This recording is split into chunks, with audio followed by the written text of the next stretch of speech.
law professor at George Mason, and Maurice Stuckey, former FTC advisor under President Biden. Gentlemen, it's great to have you all with us. Steve, let me begin with you today. What's the response from Apple about the lawsuits? Lengthy. Let me put it that way.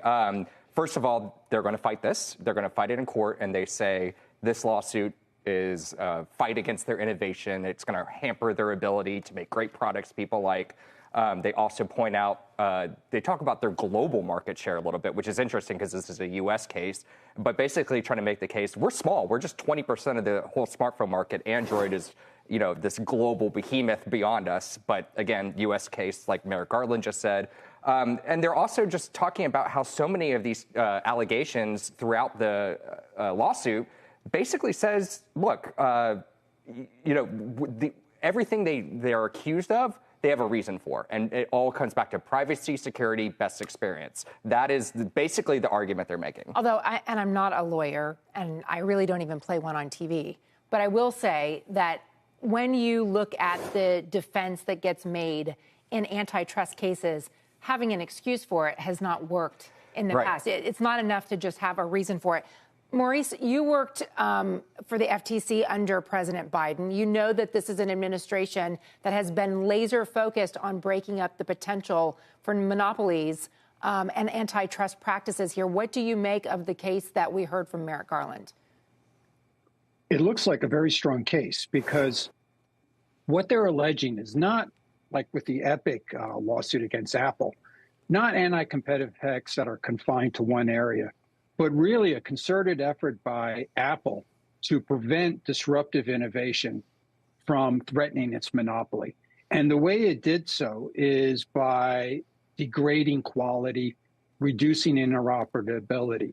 So you can offer a justification for something that might be arguably pro-competitive, but it's going to be a lot harder for the courts to swallow doing something that degrades the quality and performance for Apple iPhone users. Professor Szabo, respond to Maurice there. I take it you view this allegation, these lawsuit allegations, as deficient on the law and the facts, specifically with respect to protecting consumers from harm. Yeah, absolutely. Look, this is March Madness.